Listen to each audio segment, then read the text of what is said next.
Vamos a hacer un pedido en breve de Biblias. Vamos a comprar una buena cantidad de Biblias y de folletos también, para que ustedes tengan a disposición siempre folletos evangelísticos para repartir a cualquier persona. Siempre es bueno cuando terminemos de hablar con alguien dejarle algo, ¿no? Un folleto, algo, un tratado, para que de alguna manera tenga algún contacto y pueda seguirnos a través de la página web de la iglesia. Y también Biblias. Son Biblias muy económicas que hemos conseguido. Y bueno, queremos tener unas cuantas en la iglesia para que una persona que venga por primera vez se le pueda regalar una Biblia. O si alguno de ustedes quieren tener siempre en casa 3 o 4 o 5 Biblias, son muy económicas, ¿eh? Salían a 2 y pico, ¿no, Margarita? Pues te compras unas cuantas Biblias y las tienes ahí, y a una persona que le estés dando testimonio del Señor, en un momento determinado le puedes decir: oye, mira, toma, te regalo una Biblia, ¿eh? Y quedas muy bien, ¿ok? Santiago capítulo 1. A partir del versículo 1 dice: Santiago, siervo de Dios y del Señor Jesucristo, a las 12 tribus que están en la dispersión, salud. Hermanos míos, tened por sumo gozo cuando os halléis en diversas pruebas, sabiendo que la prueba de vuestra fe produce paciencia. Mas tenga la paciencia su obra completa, para que seáis perfectos y cabales, sin que os falte cosa alguna. Si alguno de vosotros tiene falta de sabiduría, pídala a Dios, el cual da a todos abundantemente y sin reproche, y le será dada. Pero la condición es pedir con fe, no dudando nada, porque el que duda es semejante a la onda del mar, que es arrastrada por el viento y echada de una parte a otra. Lo primero de lo cual quiero hablar, y creo que sería muy bueno que le pidiéramos al Señor, es que le pidamos siempre al Señor mucha sabiduría. Amén, hermanos, mucha sabiduría. Todos sabemos que, sí, Salomón cometió muchos errores y pecados y tal, pero sabemos que el Señor le dotó de una sabiduría extraordinaria. Dice que venían de todas partes del mundo a oír la sabiduría que el Señor le dio a este hombre, y se la dio el Señor porque se la pidió. A veces no recibimos porque no pedimos, o también a veces no recibimos porque pedimos, pero pedimos mal. Por eso Santiago dice que si alguno reconoce que necesita sabiduría, la puede pedir al Señor. No es algo que dice: bueno, pues si no tienes sabiduría te aguantas.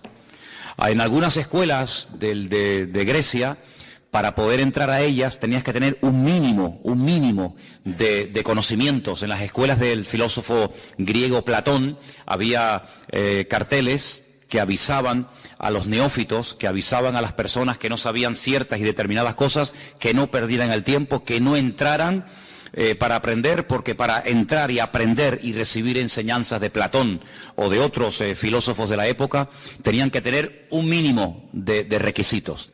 Sin embargo, cuando vamos a la Biblia, encontramos que el Señor nos dice: bueno, si alguno no tiene sabiduría, pues qué mala suerte, ¿no? Qué pena, otro la tendrá. Sino que nos invita con toda libertad a pedirle al Señor: Señor, yo necesito sabiduría. ¿Y hay alguien aquí que no necesite sabiduría en la vida? Todos necesitamos sabiduría. No solamente para cuestiones espirituales, a veces para los negocios, a veces para la crianza de los hijos, a veces para saber qué tengo que hacer o qué no tengo que hacer. La sabiduría es un elemento, una herramienta indispensable en la vida de los hijos de Dios. Es imposible vivir hoy en día una vida cristiana victoriosa si no le pedimos al Señor mucha sabiduría. Porque a veces el Señor nos va a decir que hablemos. Le decía a algunos profetas de la antigüedad: habla y no calles. Pon trompeta a tu voz. Grita, le decía incluso a algunos profetas. Pero a otros les decía: calla y no hables, no digas nada. Entonces, ¿cuándo saber cuándo tengo que hablar y cuándo tengo que callarme? Vemos al Señor Jesucristo, que durante varios años, 3 años de ministerio, habló y predicó y decía cosas tremendas. Pero había otros momentos en el que Él callaba y guardaba silencio. Y vemos también esta actitud por parte del Padre. En el Antiguo Testamento vemos que hay momentos en los que Dios habla y manifiesta y revela su voz. Pero hay momentos en los que el mismo Dios dice que Dios se callaba por amor al pueblo de Israel. No porque no tuviera cosas que decir, sino porque no era el tiempo de hablar, porque a lo mejor hablaba y nadie le iba a prestar atención. Entonces la Biblia nos enseña a no desperdiciar las palabras, a no desperdiciar el tiempo. Y para saber cuándo hay que hablar, cuándo hay que callar, cuándo hay que hacer una cosa o hacer otra, tenemos que pedirle al Señor muchísima sabiduría.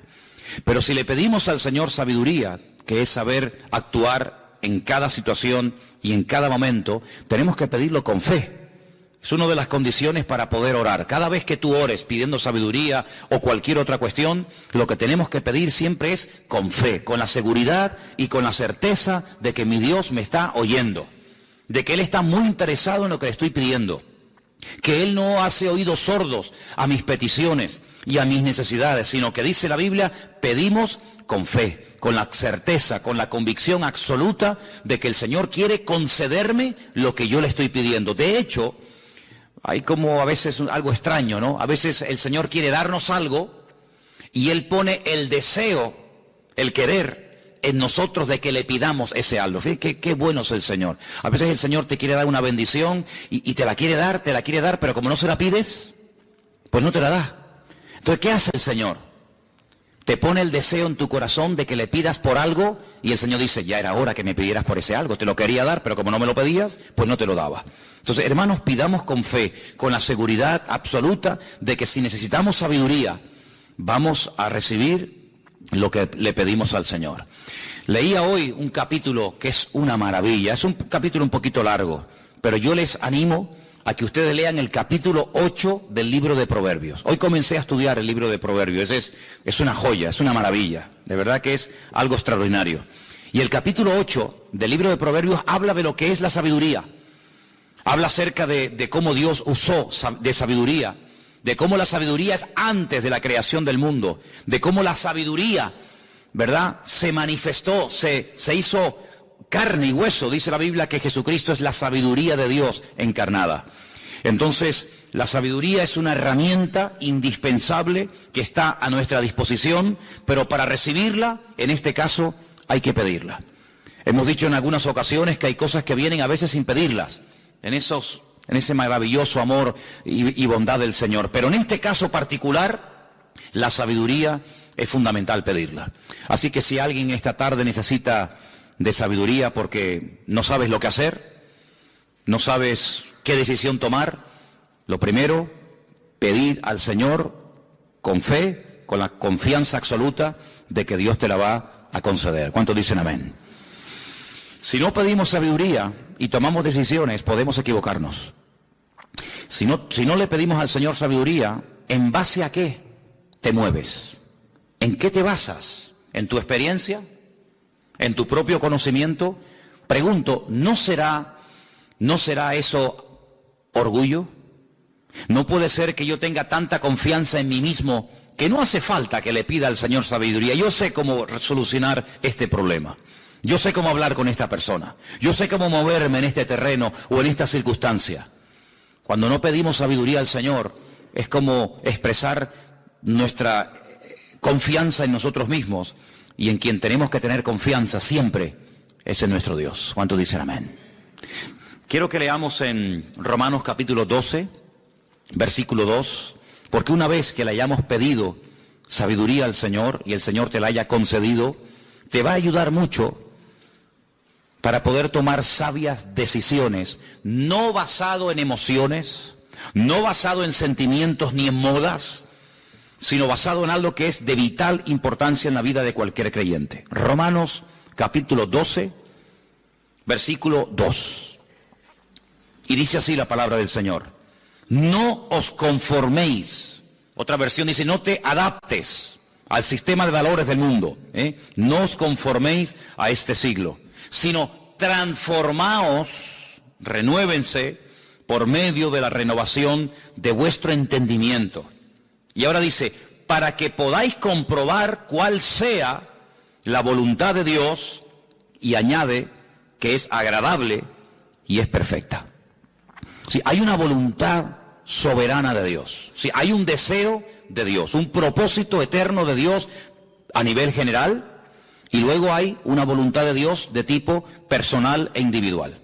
Tú ves que, por ejemplo, hay un versículo que dice que la voluntad de Dios es que vivamos en orden, que vivamos en santidad. Pero ¿a quién le dice eso? A todos, a todas las iglesias, a todos los creyentes, jóvenes, hombres, mujeres, por supuesto. Pero luego hay una voluntad de Dios que se revela a la persona porque tiene que ver con lo que Dios quiere hacer a través de tu vida. Y bueno, hay millones de ejemplos en la Biblia. La voluntad del Señor para David era completamente diferente a la voluntad de Dios para su hijo Salomón. Salomón nunca fue a la guerra, pero el Señor capacitó a Salomón para que pudiera cumplir con la voluntad de Dios para su tiempo y para su vida. La voluntad de Dios para Abraham era completamente diferente a la voluntad del Señor para Noé. Todos eran creyentes, sí, todos obedecían al Señor, por supuesto, pero si tú observas la vida de cada uno de los personajes bíblicos, tanto del Antiguo como del Nuevo Testamento, te vas a dar cuenta de que dentro de la voluntad general de Dios, luego hay un deseo, una voluntad particular e individual de Dios para cada uno de nosotros. Y si no le pedimos al Señor, como hemos visto, sabiduría, y si no le pedimos que se haga su voluntad en nuestra vida, si no se hace la voluntad de Dios, ¿qué voluntad es la que se va a hacer? Puede ser que la tuya. Y a veces nosotros podemos equivocarnos, ¿sí o no? Claro que podemos equivocarnos. Mira, te voy a poner un ejemplo muy fácil.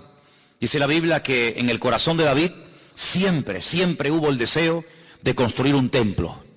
El Señor nunca le dijo levantar un templo, pero él lo sintió. Él veía que todas las naciones de la tierra, que todos los pueblos que rodeaban a Israel tenían sus dioses, sus templos, y él pensó, él sintió en su corazón el deseo de construirle una casa, un templo al Señor. Claro, ya él sabía perfectamente que Dios, vamos a ver, no lo puedes reducir a 4 paredes. El Señor dijo, ¿qué casa me van a hacer ustedes a mí? Si el cielo es mi trono y la tierra es el estrado de mis pies, y yo no quepo en un templo, pero al mismo tiempo puedo habitar entre vosotros, ¿verdad? Pero David peleó contra los filisteos, contra los amorreos, les quitaba el oro, le quitaba la plata, y su sueño, el anhelo de su vida siempre fue poder construirle un templo al Señor. Llega un día el profeta Natán, uno de los profetas que vivía en la época del rey David. David le abre su corazón y le dice, yo le quiero construir casa a mi Dios.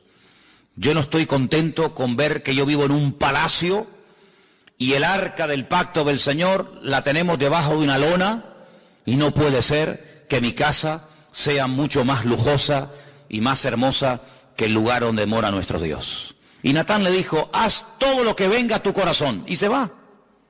Y David dijo, qué bueno, voy a construir una casa al Señor. Ay, amigo, al día siguiente, el mismo profeta que el día anterior le había dicho, haz todo lo que venga a tu corazón, le dice, tengo palabra del Señor para ti.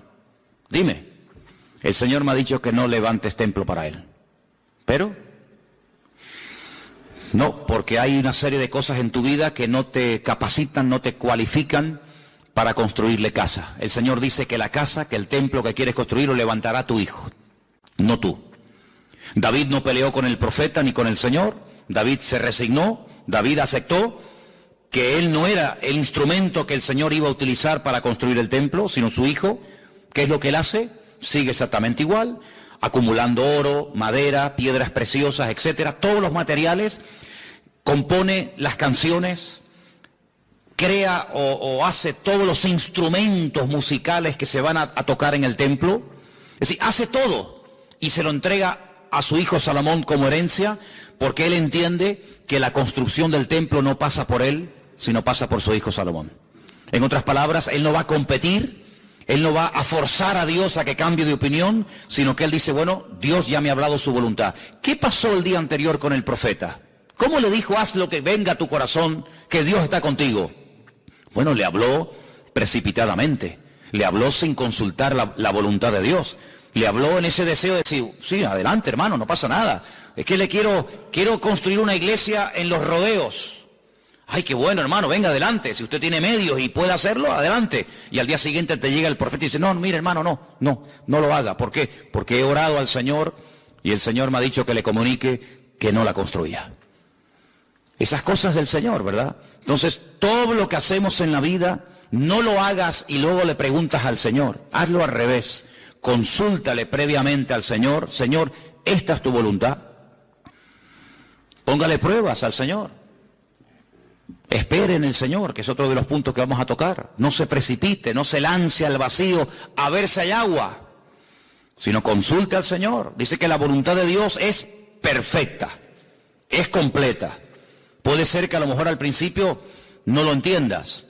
Puede ser que incluso sufras o llores, humanamente hablando.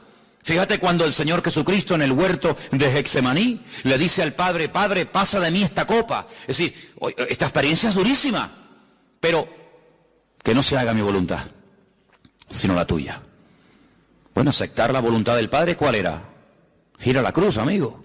La voluntad del Padre, como digas que la quieres hacer, te va a costar la vida. Pero ¿estás dispuesto a dar tu vida si el Padre te lo pide? No se haga mi voluntad, sino la tuya. La voluntad de Dios para María fue tremenda. Decirle, te hace falta un cuerpo para meter en él una semilla y para que puedas engendrar un hijo y para que pueda crecer una criatura hasta el momento de parir. Cuenta con mi cuerpo, cuenta conmigo. Yo no sé lo que va a pesar mis padres. Yo no sé cómo lo van a aceptar mi familia. Yo no sé cómo va a reaccionar la gente. Pero yo tengo bien claro que si Dios me ha escogido a mí como el instrumento para que a través de mi cuerpo, ¿verdad?, nazca humanamente tu hijo, hágase conmigo conforme a la voluntad de Dios. Y claro, fue contra marea, fue contra la corriente de la época, pero la voluntad de Dios no siempre a priori, de entrada, te va a encantar y gloria a Dios y aleluya, pero con el tiempo te vas a dar cuenta que lo mejor en la vida es hacer siempre la voluntad del Señor. Y más vale llorar un día que llorar toda una vida. ¿Cuántos dicen amén? Cuando el Señor cierra a veces una puerta y tú dices, pero ¿por qué, Señor? ¿Por qué? Si yo estaba empeñado en esto y creo que era bueno. Después de un tiempo dice, Señor, cuántas gracias te tengo que dar. Que no me casé con aquel. Que no me casé con aquella. Porque hubiera sido la ruina de mi vida. Entonces, hermanos, pidamos al Señor sabiduría. Pidámosle al Señor que nos muestre su voluntad. Y para conocer la voluntad de Dios hay que pasar tiempo en comunión con Dios. No se te va a presentar mañana un ángel si no oras, no buscas nunca la palabra del Señor en oración, no se te va a presentar a un ángel, no. El Señor te va a llevar a su palabra, porque eso es algo que tenemos que tener en cuenta. Hoy el Señor fundamentalmente revela su voluntad, sus planes, sus propósitos a la vida de la iglesia y de cada uno de nosotros a través de su palabra. Cuanto más conozcas la palabra, más fácil tendrás el saber o el no saber la voluntad del Señor. Cuanto más palabra de Dios haya en tu vida, que ahí está almacenada, llegará un momento que ese versículo, ese capítulo, aquella historia que leíste, que tú dijiste, sí, yo me leí aquella historia, ahí está guardada. El Espíritu Santo la puede usar en un momento determinado y te puede hablar a través de aquella palabra, pero si no la has leído, si no escudriñas las Escrituras, si no aprendes a tener un tiempo en comunión con el Señor y que Él te hable a través de su palabra, ¿cómo se va a revelar el Señor a tu vida? ¿Verdad? A veces esperamos cosas muy sobrenaturales, pero a veces Dios obra más en lo natural que en lo sobrenatural. Y la forma natural, el cauce normal que Dios habla a tu vida, generalmente es a través de su bendita palabra. ¿Estamos de acuerdo? Amén. Vamos a leer en Efesios capítulo 5, versículo 10. Si hay algún hermano o alguna hermana que lo tiene ahí a mano y lo quiere leer.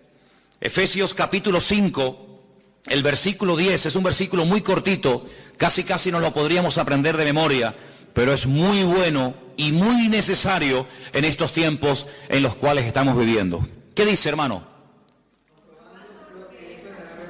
Amén. Comprobando, ¿qué? Lo que es agradable, ¿a quién? Al Señor, no a mí. Claro, yo busco lo que a mí me conviene, pero lo que a ti te conviene le conviene al Señor. ¿Darás un mal testimonio? ¿Serás un tropiezo a un hermano débil en la fe? ¿O serás un mal testimonio al Evangelio si tú sales con la tuya? Cuidado, porque dice aquí que lo que tenemos que comprobar, ¿qué es lo que es agradable al Señor? Si esto va a repercutir en beneficio y en pro de la obra, gloria a Dios. Pero si esto va a ser una piedra de tropiezo, si esto va a ser un escándalo, si esto va a ser el juguete que tú tanto querías tener, pero resulta que ese juguete va a ser una piedra de tropiezo a otras personas, Señor, mejor no me lo des. Por lo tanto, lo que hay que orar cuando buscamos la voluntad de Dios es, Señor, ¿qué harías tú en mi lugar? ¿Qué harías tú, Señor? ¿Qué es lo que a ti te agradaría? ¿Qué es lo que a ti te haría feliz? Eso es lo que yo quiero hacer en la vida. Yo quiero alegrar a mi Dios y no solamente venir al Señor o venir a la iglesia cuando tengo problemas o cuando tengo dificultades o cuando todo me va al revés, entonces sí, ay Señor, ayúdame, ahora voy a leer la Biblia, ahora voy a orar, ahora voy a ir a todos los cultos. No, es que no es eso no es una vida madura. Esa es una vida de un niño. La vida de una persona madura en el Señor es la persona que dice, yo quiero comprobar qué es lo que le agrada al Señor. Aunque a lo mejor a mí en ese momento no me agrade, porque ya me contarás a mí si al Señor le agradaba ir a que lo clavaran en una cruz. Prueba de ello es que estaba orando, Padre, pasa, quítame esto, líbrame de esto. Pero el Señor le dijo, a ver, tú verás, bueno, hágase tu voluntad, Señor. Eso era lo que quería el Padre. Pues si eso es lo que quiere mi Dios, yo también lo quiero. Yo no quiero en esta vida recibir nada que Dios no me dé. Y si no me lo da, gloria a Dios, porque por algo Él no me lo habrá dado. El apóstol Pablo dice que tenía un aguijón, algo que le molestaba, algo que le causaba problemas físicos, un aguijón en la carne, algo que el Señor permitió que lo tuviera, cuidado con eso, algo que el Señor permitió que lo tuviera, dice, porque había tenido tantas revelaciones y tantas visiones y tantas cosas tremendas había visto en la presencia del Señor, dice, para que no me exalte sobremanera, el Señor me mandó un aguijón en la carne como para, no levantes los humos. Dice, por el cual le he rogado al Señor que me lo quite. Y no me digan a mí que Pablo no tenía fe en el Señor. Si alguien tenía fe y confianza en el Señor, ese era el apóstol Pablo. No me digan, no, es que no recibía porque pedía mal. ¿Pablo va a pedir mal? No, es que no tenía fe. ¿Pablo no tenía fe? Estamos hablando del apóstol Pablo, el apóstol Pablo, hermano, no estamos hablando de cualquiera. Y yo le he pedido al Señor en 3 ocasiones que me quite esto. Y el Señor le respondía, pero siempre igual, no te lo voy a quitar. Bástate mi gracia, porque mi poder se perfecciona en la debilidad. Así que te voy a enseñar a gozarte en la debilidad. Te voy a enseñar a gozarte cuando no salen las cosas como a ti te gustaría, que sería lo lógico gozarnos, ¿verdad, en ello? Sino que yo te voy a enseñar otro modelo, otro estilo de vida. Y es aprender a gozarte cuando las cosas salen al revés de lo que tú pensabas. Y Pablo dijo, entonces a partir de ahora, si esa es tu voluntad, me voy a gozar de buena gana. Y voy a hablar más de lo que me sale mal que de lo que me sale bien para la gloria del Señor. Es increíble, es increíble. Pero amados hermanos, eso es lo que tenemos que orar. Que se haga tu voluntad, que yo sepa qué es lo que agrada al Señor. Y si yo hago eso, la bendición de Dios nunca se apartará de mi vida. Dice en Efesios capítulo 6 también, versículo 18. Efesios 6, 18. ¿Quién me lo puede leer, por favor? Orando en todo tiempo, con toda oración y súplica en el Espíritu, y orando en ello con toda perseverancia y súplica por todos los santos. Pedimos al Señor sabiduría.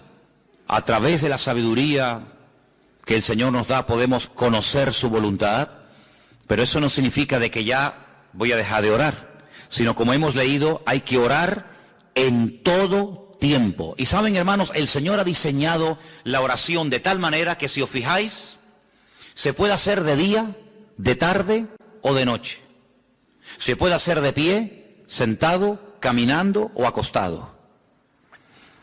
Se puede hacer en cualquier parte, en la iglesia, en el trabajo, en un avión, en un barco, en un submarino, en una cueva, en una cárcel, donde sea.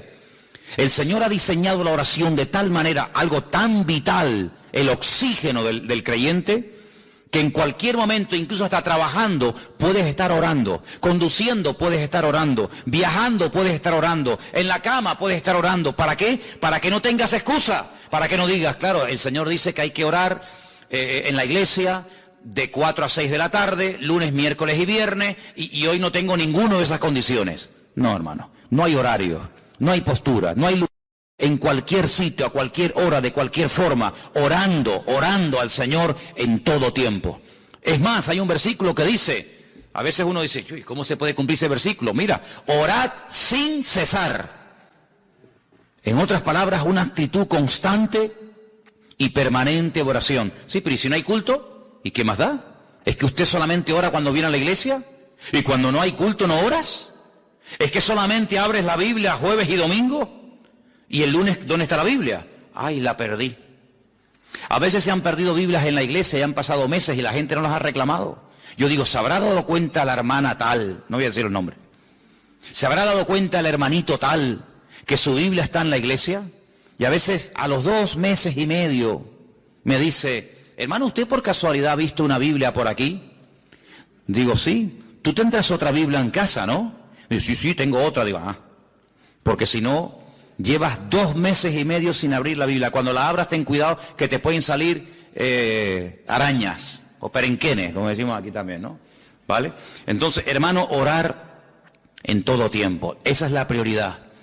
Buscar a Dios, tener relación con Dios. El domingo vamos a tocar un tema, vamos a visitar una iglesia. Les voy a llevar de visita a una iglesia el domingo. Vamos a visitar la iglesia de Sardis. A ver qué les parece.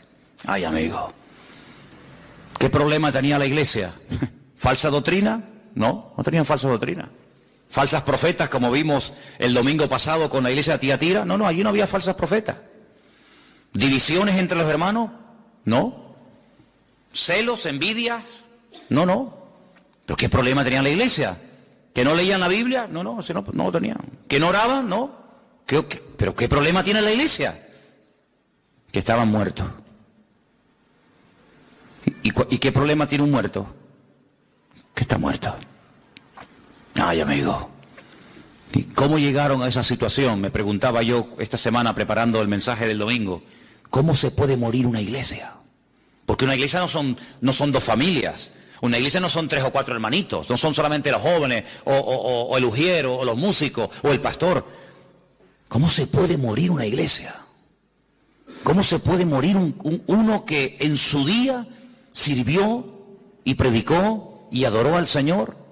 Se murió la congregación, se murió la iglesia.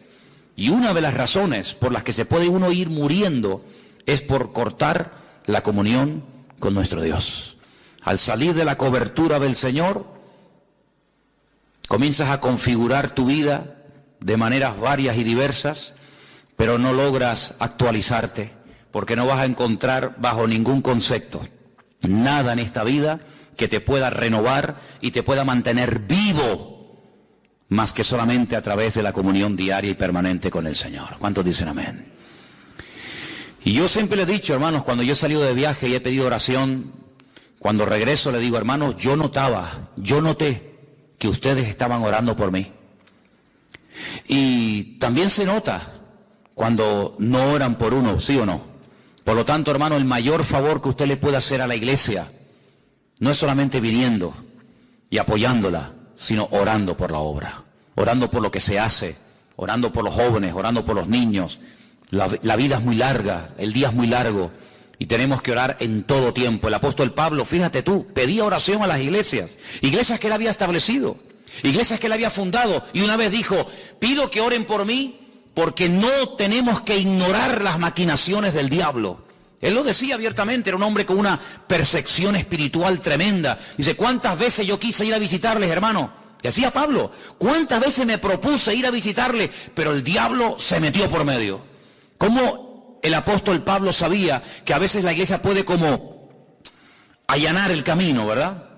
Y cuando la iglesia baja la guardia y no ora, como el enemigo como que se hace fuerte en una situación. Por eso pedimos a Dios sabiduría, buscamos su voluntad, pero enseguida descubrimos que para mantenernos constantemente en la voluntad de Dios hay que tener una relación diaria y constante con el Señor a través de la oración. Quiero llevarles al Salmo 37, por favor, Salmo 37, versículo 3 y versículo 5. Es un salmo muy bonito, muy conocido, y dice así, Salmo 37. El versículo 3, ¿me lo puede leer alguien, por favor?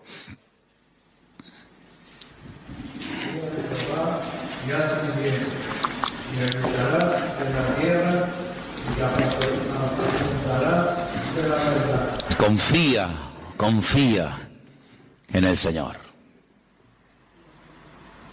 Uno dice, bueno, ya lo tengo claro, pero confiamos en todas las circunstancias de la vida en el Señor. Cuando hay dudas, cuando hay falta de madurez, cuando hay falta de estabilidad, cuando no se progresa y se crece en el Señor, es porque la confianza ha menguado. Porque confiar en el Señor es fiarme de Dios. Es saber que Dios conmigo se está portando de maravilla.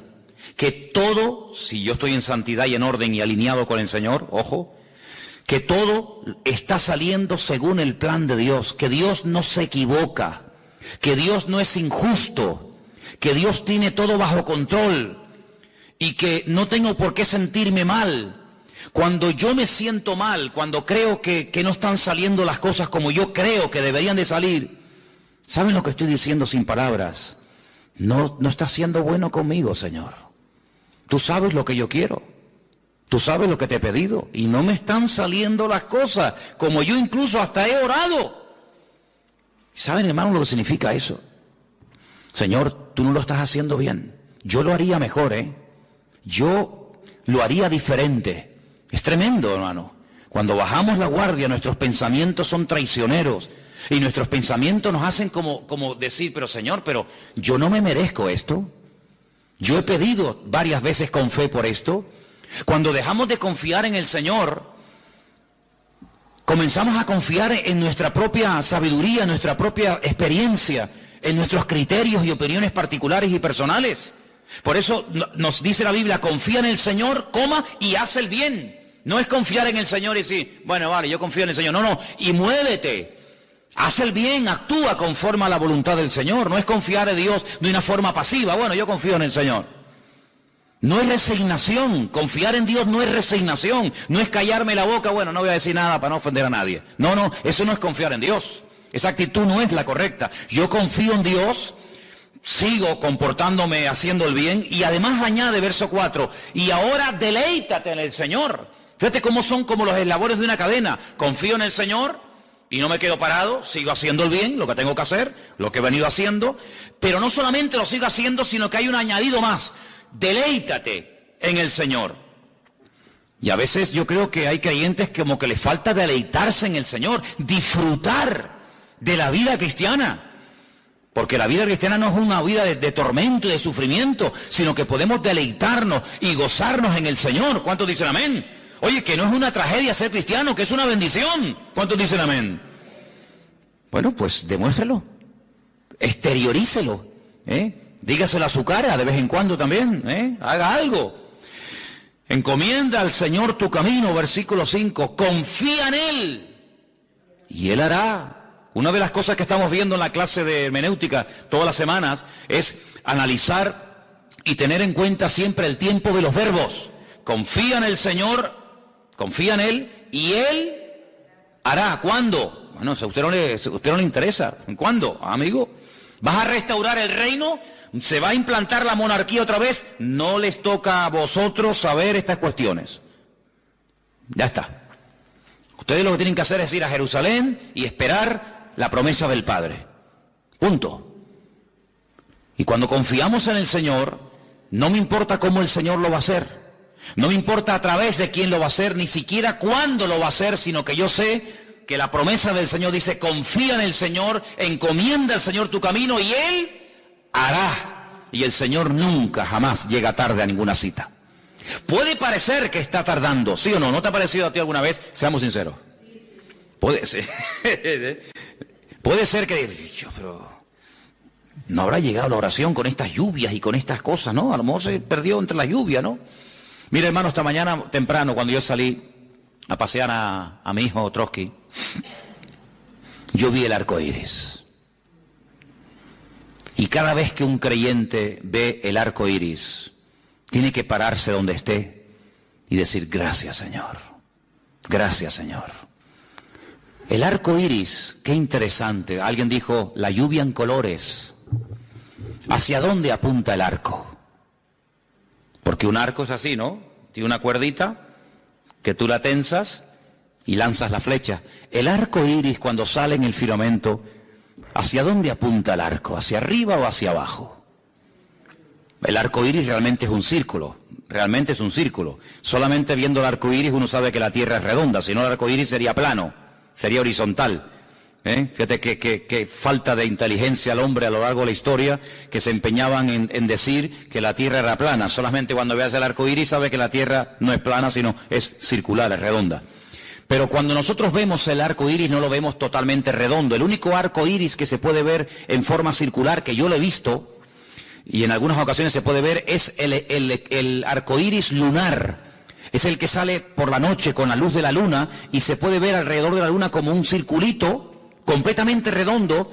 No es muy común verlo, pero es el único momento que se puede ver el arco iris de una forma redonda completamente. Pero generalmente el arco iris ¿A dónde apunta el arco? No, hacia arriba. El arco iris es así. Es decir, que apunta hacia arriba, no apunta hacia abajo. Porque el Señor dijo, cuando veáis en el firmamento el arco iris, tenéis que recordar que yo hace miles de años hice un pacto con un hombre llamado Noah. Y le dije a ese hombre que nunca más la tierra será destruida. Yo no estoy enfadado con la humanidad. Yo no voy a volver a destruirla. Es una señal de la misericordia. Es una señal de la fidelidad del Señor. Y Dios no está enfadado con nosotros. El Señor no retarda su promesa, según algunos la tienen por tardanza, dice la Escritura. El Señor no llega nunca tarde a ninguna cita. Llegó un día aparentemente tarde a la casa de dos hermanas que estaban destrozadas, Marta y María, ¿os acordáis? Ay, Señor, ahora vienes, ahora ¿para qué? Qué tremendo, ¿no? Qué fe más extraña a veces tenemos, ¿no? Creemos que si... ¿Qué es lo que pasa? Señor, te llamamos hace 4 días. Tu amigo Lázaro, el que tú amas, estaba enfermo, ahora está muerto. ¿Y? ¿Tenéis fe para creer que yo lo podía sanar? Pero no tenéis fe para creer que lo puedo resucitar. ¿Por eso estás enfadado conmigo? Es que si hubieras estado aquí cuando te mandamos a llamar... ¿Y quién dijo esto? ¿Marta o María? Las dos. Sí, nada, Marta. Y también la otra. Las dos le dijeron, si tú hubieras estado aquí cuando te mandamos a llamar, nuestro hermano no estaría muerto. Vamos a ver, ¿hacemos una exégesis del texto? ¿Hacemos?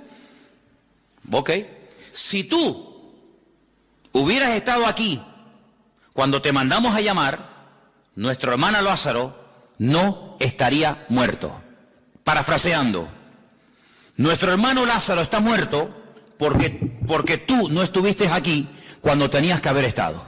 Es decir, el culpable de que mi hermano hoy esté muerto eres tú. Porque yo hice mi parte, yo te llamé y te mandé un recado urgente. Ven, que el que amas está muriéndose. Y tú no viniste. Y ahora cuando vienes, pues ya Lázaro está muerto. ¿Cómo no va a llorar el Señor? Es la única vez que lo vemos llorando. Y dice que el Señor lloró y como que se rompió como diciendo, madre mía, ¿pero esto qué es? ¿Pero qué estáis diciendo? Pero vamos a ver, María, ven para acá. Marta, vengan para acá. Y las horas que yo he estado aquí hablando con ustedes y las cosas que yo he compartido con ustedes no han servido de nada. Ustedes no saben que yo soy la resurrección y la vida. Que el que esté muerto, el que cree en mí, aunque esté muerto, vivirá. Y ellas responden conforme a la fe básica de cualquier judío elemental. Señor, es que yo sé que mi hermano resucitará. Los judíos creen. De toda la vida se creyó siempre, lo dice el Antiguo Testamento, que los muertos algún día resucitarán. Yo sé que mi hermano resucitará, pero añaden, en el día postrero, no hoy, no ahora, al final de los tiempos, cuando los sepulcros se abran, y cuando el mar entrega a sus muertos, como dice el Apocalipsis, ¿verdad? Y cuando las tumbas se abran, mi hermano también resucitará, tomará parte de esa resurrección masiva. Pero el Señor no está hablando de ese día. El Señor está hablando del aquí y ahora.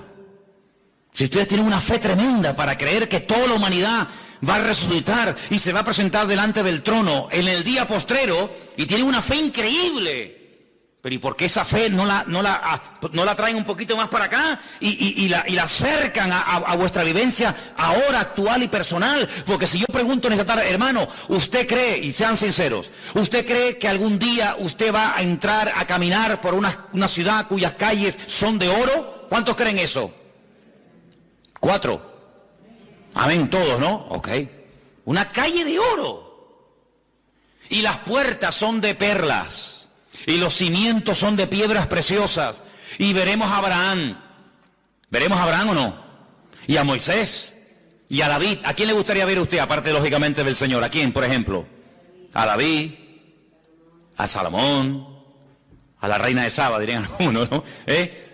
Nos gustaría, claro. Y usted dice, hermano, es que yo creo en todo eso. Vale, perfecto. Ahora usted vaya a un bar, vaya mañana con sus compañeros de trabajo y le dice, mira, vengan para acá, chicos, que les tengo que contar una cosa. Yo quiero decirles a ustedes que yo algún día veré a Abraham, a Moisés, a David, a Salomón. Voy a vivir en una calle que tiene 7.500 kilómetros de largo de oro puro. Cuando entre habrá un ángel a la derecha y uno a la izquierda tocando trompetas. Yo voy a entrar por en medio vestido con ropa blanca. Al final hay un arco iris donde está el Señor sentado en su trono. Y vamos a ver a millones y a millones de ángeles, serafines y querubines cantando al eterno Dios Todopoderoso. Van a resucitar toda la gente y se van a presentar delante de Dios. Dios va a abrir un cacho de libro que se llama el libro de la vida y tus compañeros están. Dice, madre mía, de verdad, yo pensé que estabas loco, pero es que no tengo adjetivos para decir, de verdad, ¿dónde te has metido, hermano? ¿Tú crees todo eso? Claro que sí. Bueno, ¿y por qué no creo que este mes, en mi necesidad personal, el Señor me va a ayudar? Déjate de tanta calle de oro y de tanta perla preciosa y de tanto serafín y querubín, y vive el 18 de febrero, que es el día que el Señor nos ha creado para que nos gocemos y nos deleitemos en Él. ¿Cuántos dicen amén? Entonces el Señor dice, yo soy la resurrección y la vida, pero yo no te estoy hablando del día postrero, te estoy hablando de la hora, y para que lo compruebe y para que te des cuenta que yo no llego nunca tarde. Vamos, ¿dónde está? Dice, pues en el cementerio. Vamos al cementerio. Y cuando van al cementerio, pues se encuentra que efectivamente Lázaro está muerto, con una piedra tremenda, y le dice a la gente con toda naturalidad, como mover la hoja de la Biblia, y le dice, quiten la piedra. Y vuelven otra vez las hermanas del muerto a decirle una cosita, Señor, un pequeño detalle. Si no te has dado cuenta, mi hermano hace 4 días que está ahí metido. Mi hermano ya tiene que estar en un proceso avanzado de descomposición. Como abras la puerta o el sepulcro, la piedra, va a ser una cosa bochornosa, va a ser algo... Y otra vez se le queda mirando al Señor, dice, no te he dicho que si crees, verás la gloria del Señor. ¿Cuántas veces te lo tengo que decir? ¿Cómo sé yo que mañana me va a ayudar el Señor? Porque hoy y ayer me ayudó. Si Él no me hubiera ayudado, mañana tampoco lo hará. Pero como Él es inmutable, Él es el mismo.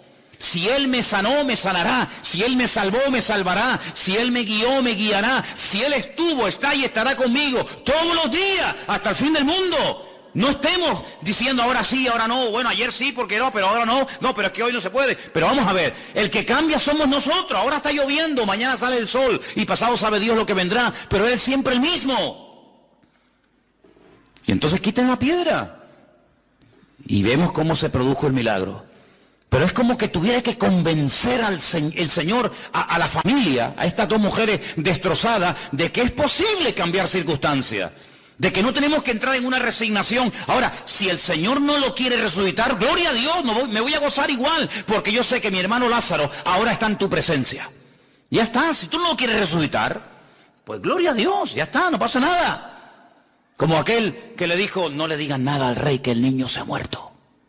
¿Por qué? Dice, hombre, si cuando estaba enfermito el niño estaba ayunando y no quería comer y no quería lavarse ni quería hablar con nadie, como le digamos que el niño ha muerto, sabe Dios lo que le pasa a este hombre. Y David los ve hablando y dice, vengan para acá, ¿qué están hablando ustedes ahí?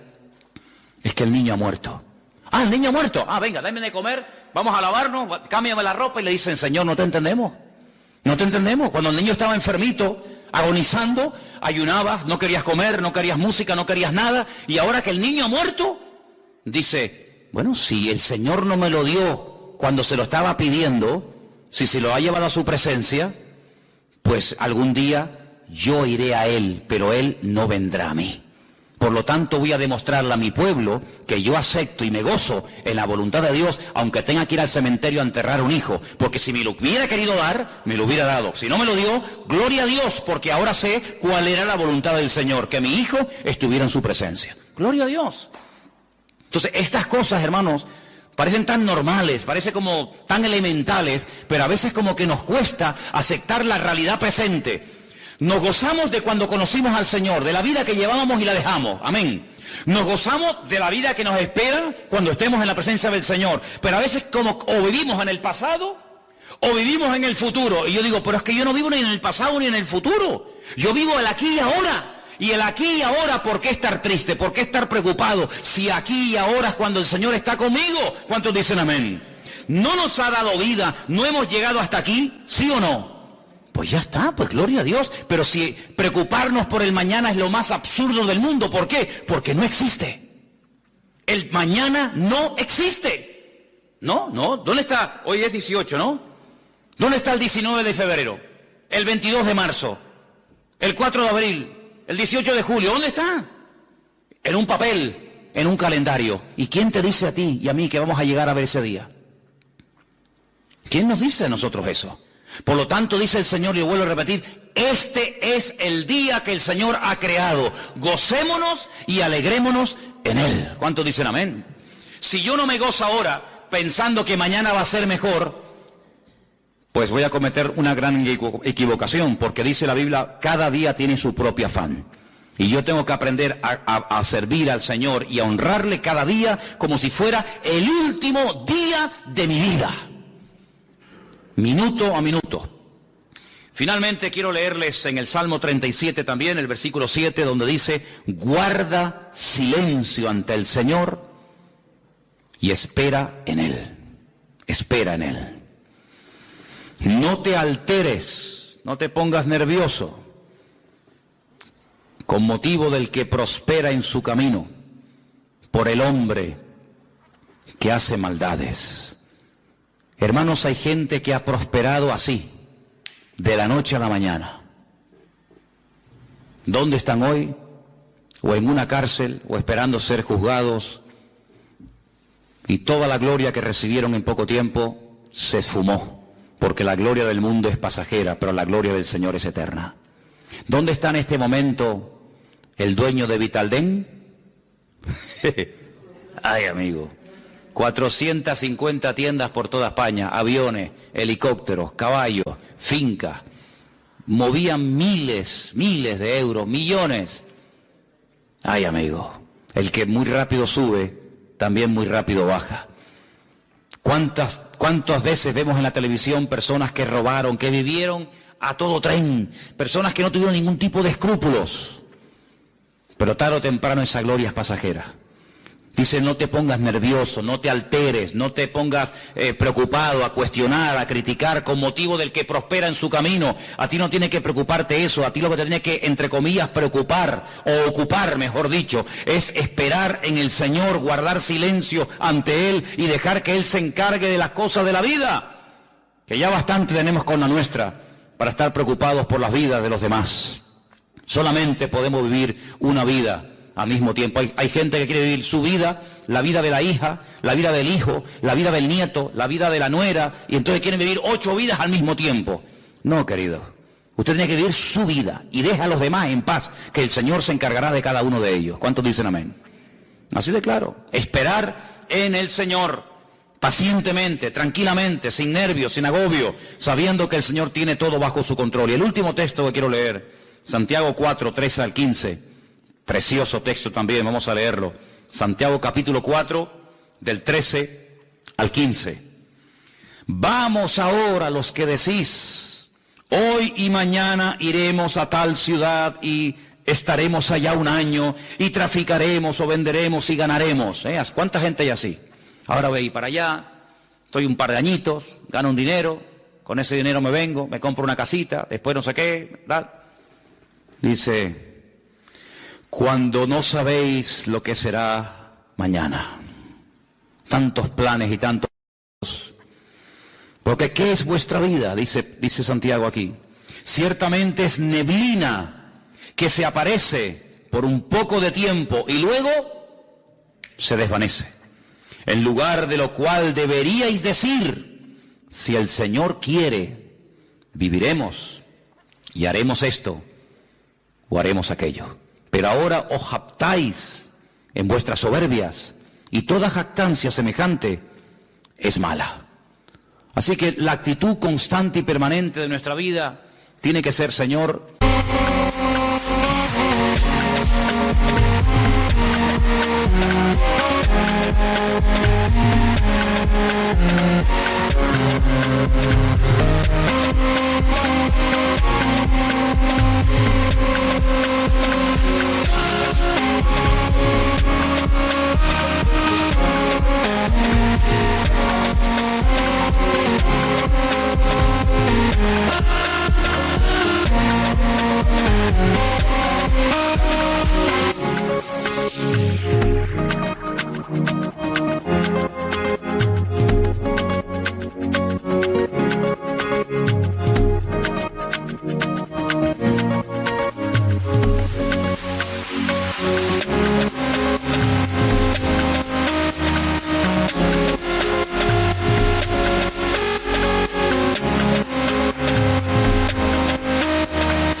que se haga tu voluntad en mi vida.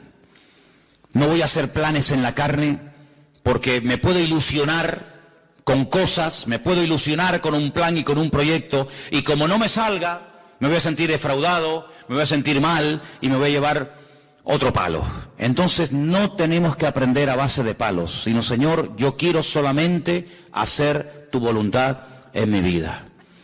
Los chicos y las chicas que están solteros, que lógicamente pues algún día tendrán que casarse, comienza a orar desde ahora, para que no se aparezca en tu camino ninguna lagarta, ni ningún lagarto que te haga perder el tiempo, sino que cuando aparezca en tu vida, hermanito y hermanita, la persona de Dios, que sea esa, la persona de Dios, y no estés perdiendo el tiempo, ni jugando con sentimientos, ni ilusionándote con juguetes que al final los rompes, y juguetes que al fin y al cabo a lo mejor no eran para ti, sino eran para otra persona, ¿verdad?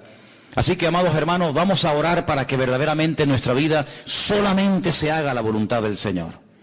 Cuántas desilusiones, cuántos palos, cuántos desengaños nos hemos llevado en la vida, porque en el fondo hemos hecho nuestra voluntad. Oí una vez a un pastor que decía que una vez escuchó a un joven orar en un culto de jóvenes y le decía algo así al Señor: Señor, tú sabes que yo te amo, tú sabes que yo quiero servirte, tú sabes que yo quiero hacer solamente tu voluntad en mi vida, no me interesa nada, solamente quiero hacer tu voluntad, pero yo te pido, Señor, que María, tú me la des, Señor. Tú sabes que yo estoy dispuesto a cualquier sacrificio, estoy dispuesto a dejar cualquier cosa, pero yo te pido que sea María, que no sea otra, Señor. ¿Pero en qué quedamos, mijo? ¿En qué quedamos? Y si en vez de María es Mariquita, o Pepita, o cualquier otro nombre, hermanos, Dios sabe lo que hace. El único que conoce el futuro es nuestro Dios. Y lo que tenemos que hacer es aprender a gozarnos. ¿Saben? El otro día hablábamos y comentábamos, el gozo del Señor es nuestra fortaleza. Cuando falta fortaleza es porque falta gozo. ¿Y cuándo falta el gozo? Cuando las cosas no salen como yo creo. Cuando yo creo que yo me merezco otro tipo de vida. Cuando mis oraciones no están siendo respondidas como yo creo que deberían de ser respondidas. Cuando yo creo que el Señor no me está dando lo que yo creo que necesito realmente. Falta el gozo, falta la fortaleza. Al no estar fortalecido viene el enemigo y te echa el guante y te atrapa. Pero cuando tienes gozo, cuando reconoces que mi vida está en las manos del Señor. Que salga lo que salga, que pase lo que pase, que digan lo que digan, que venga lo que vengan, mi vida está en las manos del Señor. Si yo confío en el Señor y yo me gozo en el Señor, yo voy a estar fuerte. Y el enemigo vendrá con ofertas, el enemigo vendrá con sus tentaciones, pero me van a resbalar como el agua al pato. ¿Por qué? Porque estoy fortalecido en el Señor. Pero ¿cómo viene la fortaleza? Gozándome en el Señor. ¿Y el gozo de dónde viene? ¿De dónde emana el gozo? De mi confianza total y absoluta en el Señor. Yo leía hoy un proverbio que dice, más vale bocado seco y en paz, así, pelado, un pan, que casa llena de provisiones, pero con contiendas, es decir, donde no está la paz y la bendición de Dios. Sí, este hombre dice, Señor, yo prefiero comer un pedazo de pan sin nada dentro, pero sabiendo que tú estás conmigo, que tener la nevera y la estantería llena de comida, pero sé que todo esto lo he conseguido yo en la carne y no está la bendición de Dios detrás de esto. Por lo tanto, a eso tenemos que apuntar todos y cada uno de nosotros, a contentarnos con lo que tenemos ahora. Y cuando nosotros comencemos a gozarnos con lo que tenemos ahora, a lo mejor el Señor nos dará algo más. Pero ¿para qué nos va a dar más si lo que te ha dado hasta ahora no lo disfrutas y no te gozas en ello? Vamos a orar en esta noche y pedirle al Señor que nos dé ese espíritu de decir, Señor, yo te doy gracias porque sé que tú estás conmigo. Porque, Señor, la comida que como cada día es producto de tu generosidad y de tu fidelidad para conmigo. La cama que tengo, Señor, la ducha, la almohada, la ropa que como, todo te lo debo a ti, Señor. A veces son cosas insignificantes que no valoramos, queridos hermanos. Pero el Señor, todo cuanto tienes y todo cuanto usas para hacerte la vida más cómoda y más fácil, el Señor te lo ha dado para que veas cómo Él te ama y te cuida. Así que dale gracias al Señor por lo que tienes. Olvídate de lo que no tienes o de lo que has perdido, olvídate de eso. No mires ni atrás ni mires adelante, mira ahora, ahora en el presente a tu Señor y a tu Dios. Y dile gracias, Señor, porque hasta el día de hoy tú me has bendecido, hasta el día de hoy tú me has cuidado, y lo más grande y lo más importante de todo es que te tengo a ti. El tesoro más grande que el ser humano puede tener en esta vida es tenerte a ti. Y yo ahora, hoy aquí, yo te tengo a ti, Señor.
Peace. So we'll say bless you when you have to sneeze. We do things that are odd but don't commit us. We are just a little bit superstitious. I'ma knock on wood when you come around. You bring me bad luck and you bring the vibe down. Like a black cat that came across my path. A four-leaf clover, but you're really bad at math. It might seem like I'm a bit paranoid. Everywhere you go, I try to avoid. But I don't need your bad treat from me or me. Every time I see you, you clearly need a horseshoe or some kind of lucky charm. No matter what you do, you stumble into harm. I'ma knock on wood when you come around. You bring me bad luck and you bring the vibe down. Yeah, I'm superstitious about you. I'm broken man. Conversational dynamic. Go back and down, you love to fight. So you're a bad boy, right? Only when it's time to fight. Only when it's time to fight. They say you walk a razor line, but you just smile like it's so fine. So you're a bad boy, right? Only when it's time to fight. They say you walk a razor line, but you just smile like it's so fine. So you're a bad boy, right? Only when it's time to fight. So you're a bad boy, right? Only when it's time to fight. Living fast, chasing the light. So you're a bad boy, right? Only when it's time to fight. They say you walk a razor line, but you just smile, acting so fine. So you're a bad boy, right? Only when it's time to fight. They say you walk a razor line, but you just smile, acting so fine. So you're a bad boy, right? Only when it's time to fight. So you're a bad boy, right? Only when it's time.